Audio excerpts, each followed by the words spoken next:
Well, we had a bump here. Well, we have a bump here.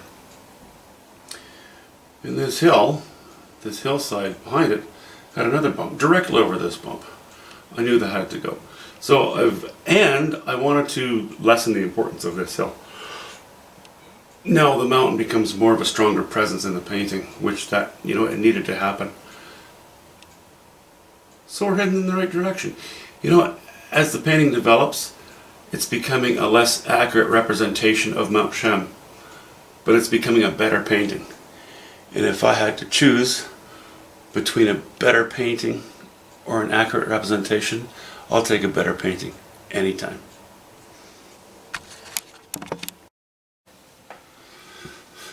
Well, this line continues to bother me. I've dropped it a little bit more. It's getting better, it is. Now I have a bit of the feeling of we're on, I started out this painting as though we were on the valley floor looking up at Mount Cheam. Now we're on another precipice on the other side of the valley on a higher mountain area looking down at and across more at Mount Cheim. That idea is conveyed by the fact that this hill is lowering. It just gives that appearance. So I like it, but this hill is still bothering me. Some interruptions in the hill have helped. Dropping the hill have helped. But I still find this to be a little too blue. All of my purples in here so far have been variations of ultramarine blue, alizarin crimson, and yellow ochre, and maybe some raw umber in places. I have yet to put in any cobalt blue and alizarin crimson in place. Now it's very, very similar. In fact, it looks identical in certain cases, but it has a different, a bit of a different feel to it. And you wouldn't think for a guy who claims to have been painting as a professional for 17,000 years that I would have to still kind of feel my way around, but I do, and I'm sure that I always will have to do that. So what I'm doing right now is using cobalt blue and a little bit of alizarin crimson, and just kind of playing with it in spots and seeing, I think I want to break this line a little bit, and actually not just the line, but some of these foreground trees on this hill. I want to break them up a bit and just get a bit of a feel for what I can do with it. Now I know that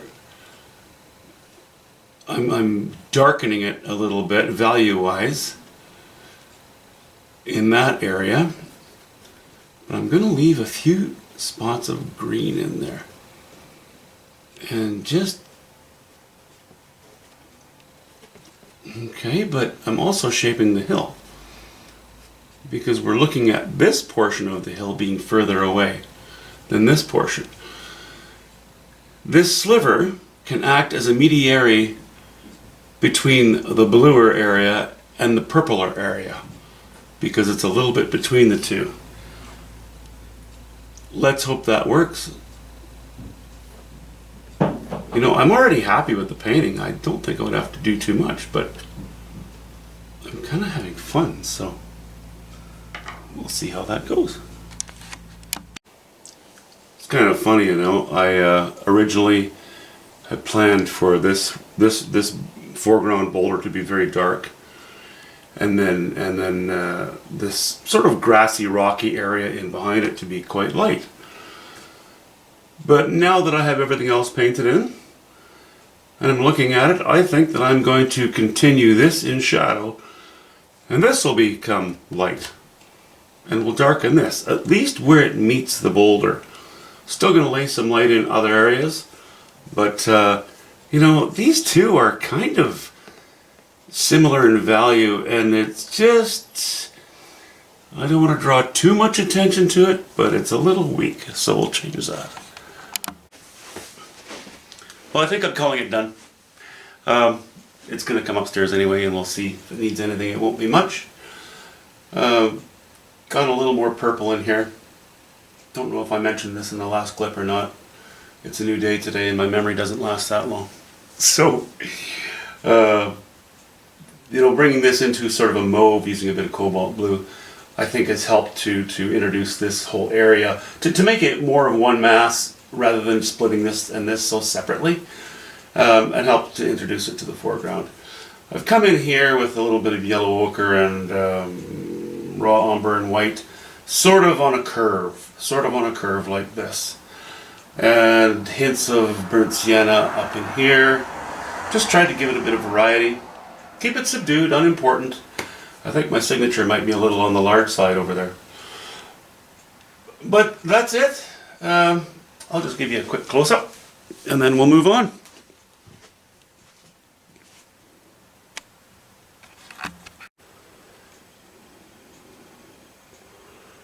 Okay, I guess obviously I should zoom in on some of the texture on this mountaintop, seeing that as that is the jewel in the crown, so to speak.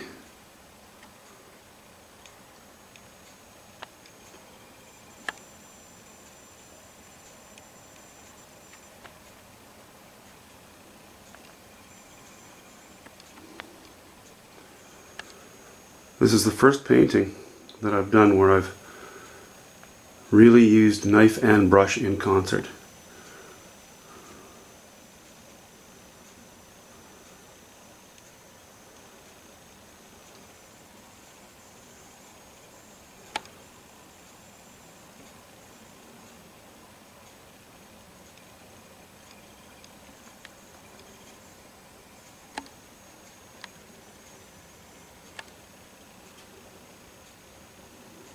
Okay,